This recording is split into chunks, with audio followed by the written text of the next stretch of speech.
Hello students, കഴിഞ്ഞ ക്ലാസ്സിൽ Palaeolithic age വരെയാണ് നോക്കിയത്.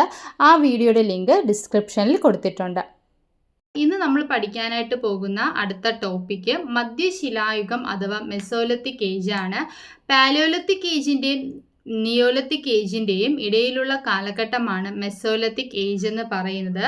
മെസോലിത്തിക് എന്ന വാക്ക് വന്നിട്ടുള്ളത് രണ്ട് ഗ്രീക്ക് വേർഡ്സിൽ നിന്നാണ്, മെസോസ് ആൻഡ് ലിത്തോസ്. മെസോസ് എന്ന് പറയുന്ന മിഡിൽ, ലിത്തോസ് എന്ന് പറയുന്നത് സ്റ്റോൺ ആണ്. ഈ ഒരു കാലഘട്ടത്തിൻ്റെ ഏറ്റവും വലിയ പ്രത്യേകത എന്ന് പറയുന്നത് സ്റ്റോൺ ടൂളിൽ വന്ന മാറ്റം തന്നെയായിരുന്നു.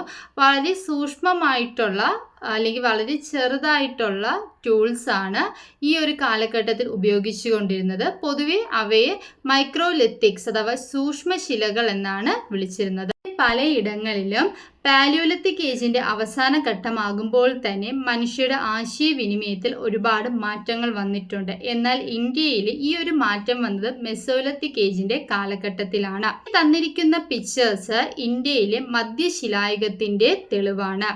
മധ്യപ്രദേശിലെ ഭീംബെട്കേക്ക, ലഗ്ജാവോർ, കാതോട്ടിയ എന്നീ ഗുഹാകേന്ദ്രങ്ങളിൽ നിന്ന് നമുക്ക് ആദിമ മനുഷ്യരുടെ കലാസൃഷ്ടികളെ പറ്റി, ആശയവിനിമയത്തെ പറ്റി, അവരുടെ ജീവിത രീതികളെ പറ്റി മനസ്സിലാക്കാം. ഇനി അടുത്തതായിട്ട് നോക്കുന്നത് മെസോലിത്തിക് ഏജിന്റെ പ്രധാനപ്പെട്ട ഫ്യൂച്ചേഴ്സ് ആണ്.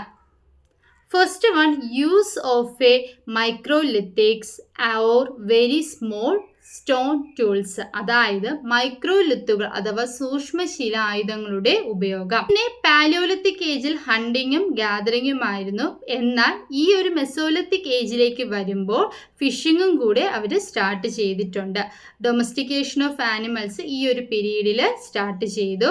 പിന്നെ അമ്യൂസ്മെന്റ്, പലതരത്തിലുള്ള വിനോദങ്ങൾക്ക് അവർ ഇമ്പോർട്ടൻസ് നൽകിയിരുന്നു. Division of labour based on gender, അതായത് ലിംഗ അടിസ്ഥാനത്തിലുള്ള തൊഴിൽ വിഭജനം. മെസോലിത്തിക് സെന്റേഴ്സ് അഥവാ മധ്യശിലായുഗ കേന്ദ്രങ്ങൾ സ്റ്റാർക്കാർ, ഇംഗ്ലണ്ട്. അപ്പോൾ സ്റ്റാർക്കാർ ഇംഗ്ലണ്ടിന്റെ ഏറ്റവും വലിയ പ്രത്യേകത എന്ന് പറയുന്നത് ഇതൊരു ഓപ്പൺ എയർ സെറ്റിൽമെന്റ് ആണ്, അതായത് ഒരു തുറസായ അധിവാസ കേന്ദ്രമാണ് ഈ പിക്ചറിൽ കാണുന്നത് പോലെ. പിന്നെ ഇവിടെ നിന്ന് ഓർഗാനിക് റിമെയിൻസ് അഥവാ ജൈവ അവശിഷ്ടങ്ങളുടെ സാന്നിധ്യം കണ്ടുപിടിച്ചിട്ടുണ്ട്. കൂടാതെ ബോൺസും സ്റ്റോണും കൊണ്ട് നിർമ്മിച്ചിട്ടുള്ള ടൂൾസ്, പിന്നെ ആദ്യകാല മരപ്പണിയുടെ അതായത് കാർപ്പൻട്രിയുടെ എവിഡൻസും ഇവിടെ നിന്ന് ലഭിച്ചിട്ടുണ്ട്. ഇതിലെ പ്രധാനപ്പെട്ട മധ്യശിലായുഗ കേന്ദ്രമാണ് സരൈ നെഹ്റായി എന്ന് പറയുന്നത്. ഇത് സ്ഥിതി ചെയ്യുന്ന ഉത്തർപ്രദേശിലെ പ്രതാപ് നഗർ ജില്ലയിൽ ഓക്സ്ബോ തടാകക്കരയിലാണ്. അപ്പോൾ ഈ സെന്ററിൽ നിന്ന് പ്രധാനമായി നമുക്ക് ലഭിച്ചിട്ടുള്ള തെളിവുകൾ എന്ന് പറയുന്നത് മൈക്രോലിത്തിക്സിന്റെ ഉപയോഗം ഒന്ന്, രണ്ടാമത്തത് ഉയരമുള്ള മനുഷ്യരുടെ അസ്ഥികൾ, പിന്നെ വേട്ടയാടുന്നതിന് ഹണ്ടിങ്ങിന് വേണ്ടി അവർ അമ്പും വില്ലും ഉപയോഗിച്ചതായിട്ടും വിത്തുകൾ ശേഖരിച്ചതിൻ്റെയും മൃഗത്തോല് വസ്ത്രങ്ങളെ ഉപയോഗിച്ചതിൻ്റെ തെളിവും. സ്റ്റോണേജിലെ അവസാന കാലഘട്ടമാണ് നവീന ശിലായുഗം അഥവാ നിയോലിത്തിക് ഏജ്. പേരിൽ തന്നെ നവീനം, പുതിയതായിട്ട് ഒരുപാട് കാര്യങ്ങളാണ് ഈ ഒരു കാലഘട്ടത്തിൽ സംഭവിച്ചത്. നിയോലിത്തിക് എന്ന വേർഡ് വന്നിട്ടുള്ളത് ഗ്രീക്ക് വേർഡ്സ് ആയിട്ടുള്ള നിയോസ് ആൻഡ് ലിത്തോസ്. നിയോസ് എന്ന് പറയുന്നത് ന്യൂ, ലിത്തോസ് എന്ന് പറയുന്നത് ശില എന്നാണ് മീനിങ്. ഈ ഒരു കാലഘട്ടത്തിൻ്റെ ഏറ്റവും വലിയ പ്രത്യേകത agriculture and domestication of animals. കന്നുകാലി വളർത്തലും കൃഷിക്കും ഒരുപാട് ഇമ്പോർട്ടൻസ് നൽകിയിട്ടുണ്ട്. അതുപോലെ തന്നെ പോളിഷ്ഡ്, ഷാർപ്പ്, സ്മൂത്ത് ആയിട്ടുള്ള സ്റ്റോൺ ടൂൾസ് ആണ് ഉപയോഗിച്ചത്. Agriculture and domestication of animals എന്നതിലേക്ക് നവീന ശിലായുഗത്തിലെ മനുഷ്യരെ നയിച്ച പ്രധാനപ്പെട്ട ഘടകങ്ങളായിരുന്നു population growth, increasing in human settlement, complex social organization, shortage of food products, changing technology. Population growth അതായത് ജനസംഖ്യാ വർധനവ്.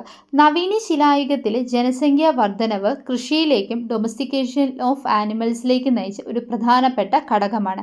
രണ്ടാമതെന്ന് പറയുന്നത് ജനങ്ങൾ ഒരുമിച്ച് ഒരു സ്ഥലത്ത് എന്ത് ചെയ്തു, സ്ഥിരമായി താമസിക്കാൻ തുടങ്ങി, അതായത് ഇൻക്രീസിങ് ഹ്യൂമൻ സെറ്റിൽമെൻറ്റ്. അപ്പോൾ ഈ ഒരു സ്ഥിരവാസം എന്തിലേക്ക് നയിച്ചു, ഈ ഒരു കൃഷി, ഡൊമസ്റ്റിക്കേഷൻ ഓഫ് ആനിമൽസ്. മറ്റൊരു ഘടകം എന്ന് പറയുന്നത് കോംപ്ലക്സ് സോഷ്യൽ ഓർഗനൈസേഷൻ.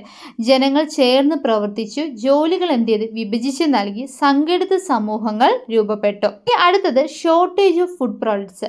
അപ്പോൾ ജനങ്ങളുടെ എണ്ണം കൂടി വന്നപ്പോഴേക്കും ഹണ്ടിങ് ഗ്യാതറിങ്ങിലൂടെ മാത്രം ഇത്രയും വലിയ ജനസമൂഹത്തെ നിലനിർത്താൻ പറ്റാതെ. അപ്പോൾ ഇതും മറ്റൊരു റീസണാണ്. പിന്നെ പുതിയ സ്റ്റോൺ ടൂൾസിൻ്റെ ഉപയോഗം, ടെക്നോളജിയിൽ വന്ന മാറ്റങ്ങളും ഇതും അഗ്രികൾച്ചർ എന്നൊരു സിസ്റ്റത്തിലേക്ക് നയിച്ചു. സ്റ്റോൺ ടൂൾസിൽ വന്ന മാറ്റം നിയോളിത്തിക് ഏജിൽ ഒരുപാട് ഡെവലപ്മെൻറ്റ് കൊണ്ടുവന്നു. പ്രത്യേകിച്ചും ഇത് കൃഷിയിലേക്ക് നയിച്ചു. അപ്പോൾ നേരത്തെ പറഞ്ഞതുപോലെ തന്നെ ഈ ഒരു സ്റ്റോൺ ടൂൾസ് എങ്ങനെയായിരുന്നു, കുറച്ചുകൂടെ പോളിഷ്ഡ് ആയിരുന്നു, ഷാർപ്പ് ആൻഡ് സ്മൂത്ത് ആയിരുന്നു. അതുകൊണ്ട് തന്നെ ഇത് മരങ്ങൾ വെട്ടിമുറിക്കുന്നതിനായിക്കോട്ടെ കൃഷിക്കായിക്കോട്ടെ വളരെ ഈസി ആയിട്ട് ഉപയോഗിക്കാൻ കഴിഞ്ഞു. കൂടാതെ തന്നെ മറ്റ് 2 കാലഘട്ടങ്ങളെ അപേക്ഷിച്ച് ഈ കാലഘട്ടത്തിലെ ടൂൾസ് കുറച്ചുകൂടി ഡ്യൂറബിളും കുറച്ചും കൂടി എന്തായിരുന്നു, സ്ട്രോങ്ങും ആയിരുന്നു, ശക്തവും ദീർഘകാലം നിലനിൽക്കുന്നതുമായിരുന്നു.